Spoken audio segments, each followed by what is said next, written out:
o dia da posse, né, Clarissa? O presidente da República subindo a rampa, trazendo a representatividade canina também aqui, estava com uma das cachorrinhas da primeira-dama. E você tem aqui uma imagem bastante colorida e muito diversa no sentido do gênero. Por que eu estou lembrando dessa imagem? Porque agora nós teremos o terceiro nome de indicação do presidente da República. O primeiro foi Cristiano Zanin, o segundo foi Flávio Dino. Então, o terceiro, não tem uma mulher no meio dessa lista de indicações, Clarissa? Porque a rampa subiu com a representatividade. E o Supremo vai representar também o que foi essa rampa aí? Bom dia para você, Bom Elisa. dia. Bom dia para todo mundo que está com a gente aqui no Live CNN. Mulher para essa lista de cotados no STF, para a vaga de Barroso, Elisa, existe um monte. Tem várias opções. A gente, inclusive, ouve já nos bastidores um aumento significativo da pressão para que o presidente Lula atenda aos segmentos que vêm aí cobrando, pedindo sucessivamente uma recuperação, pelo menos, da participação feminina no Supremo Tribunal Federal.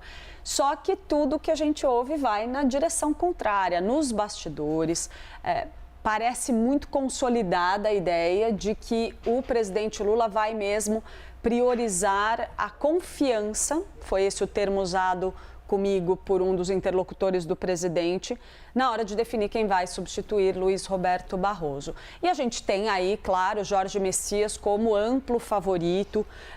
O clima ali no entorno do presidente é de que está muito bem pacificada essa escolha. Claro, pode ter alguma surpresa no meio do caminho? Pode, mas a expectativa é por uma decisão rápida. Tem gente falando até que o presidente poderia fazer a indicação ainda nesta semana, justamente para estancar a pressão por uma mulher ou uma pessoa negra, Elisa, porque são, sim, partes muito expressivas da nossa sociedade que deixaram de ter a devida representação no Supremo Tribunal Federal ou viram essa representação encolher muito. A gente ouve, às vezes, de algumas pessoas próximas do presidente Lula que, mas o presidente não encontrou nenhuma mulher que atendesse bem às expectativas. Não existe isso. Está cheio de mulher qualificada, cheio de mulher capaz de ocupar um cargo como esse, cheio, inclusive, de mulheres que conseguem cumprir as duas demandas, mulher e negra. A gente tem, por exemplo, só citar alguns exemplos, circulando nos bastidores, o nome de Manuelita Hermes, que é ministra, que é procuradora federal, perdão, e ela é uma mulher negra muito bem conceituada dentro da comunidade jurídica e defendida por vários integrantes da magistratura como uma possível ministra. Você teve também o nome de Daniela Teixeira, que voltou a aparecer nos corredores, ela que já foi indicada no STJ pelo presidente Lula. Então, tem ali um argumento de que o presidente já teria contemplado muitas mulheres na magistratura desde o início do seu mandato. Só que ele o fez num escalão que é alheio, externo ao Supremo Tribunal Federal, onde a gente tem, neste momento, Elisa, uma única mulher. Tudo bem, uma mulher indicada pelo presidente Lula, fato. Mas uma única cadeira que restou, que é da ministra Carmen Lúcia. O que me dizem ali os interlocutores mais próximos do presidente Lula, Elisa, é que a prioridade é o critério da confiança por conta do acirramento da tensão política. A gente viu aí esses embates constantes envolvendo o Supremo Tribunal Federal e o ambiente político, e Lula vê a necessidade de ter ali uma pessoa com quem ele tenha um diálogo muito aberto, a exemplo do que acontece com Cristiano Zanin e também com o ministro Flávio Dino, que foram seus dois indicados desde o início do mandato. Eu até cheguei a levantar com uma fonte, Elisa, a ideia de que, olha, será que a proximidade do período eleitoral não pode ser um fator?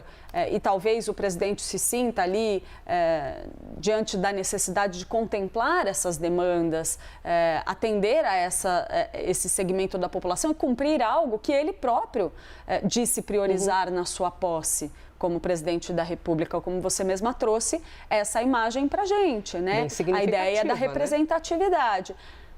Pelo menos com as pessoas com as quais eu conversei, não vejo. Tem ainda a possibilidade que seja um outro nome homem, né, branco, como Rodrigo Pacheco, mas também, pelo menos pelas conversas que eu tive, Muita gente trabalha principalmente com a ideia de que Rodrigo Pacheco será, ou pelo menos terá o endosso do presidente Lula para ser candidato ao governo de Minas Gerais, se ele assim o quiser. Será que ele Olha, quer? a gente ouve muitas versões variadas ali dos bastidores, Elisa, mas pelo menos o que eu escuto é que sim, que ele, claro, gostaria, mas gostaria de ir para o Supremo Tribunal Federal também. Afinal de contas, ele inclusive teve uma série de reuniões, de conversas aí nos últimos dias, que mandam um recado, né? Estou aqui num evento com um monte de gente importante ligado à magistratura, então fica a mensagem de que, sim, eu estou no páreo. Agora, disputar o governo de Minas Gerais com o apoio intenso do governo não é pouca coisa também, politicamente. É o estado de Rodrigo Pacheco, então pode sim ser visto ali nos bastidores como, olha, tudo bem, ele escolhe o Messias, mas ele dá essa bela compensação para Rodrigo Pacheco. Vamos ver se vai mesmo avançar nessa direção, porque a gente nunca sabe, sempre pode ver alguma surpresa aí. Mas o que me dizem é que o presidente estaria interessado em decidir no máximo até a semana que vem, mas quem sabe ainda nesta semana, o nome que vai substituir Luiz Roberto Barroso no Supremo Tribunal Federal.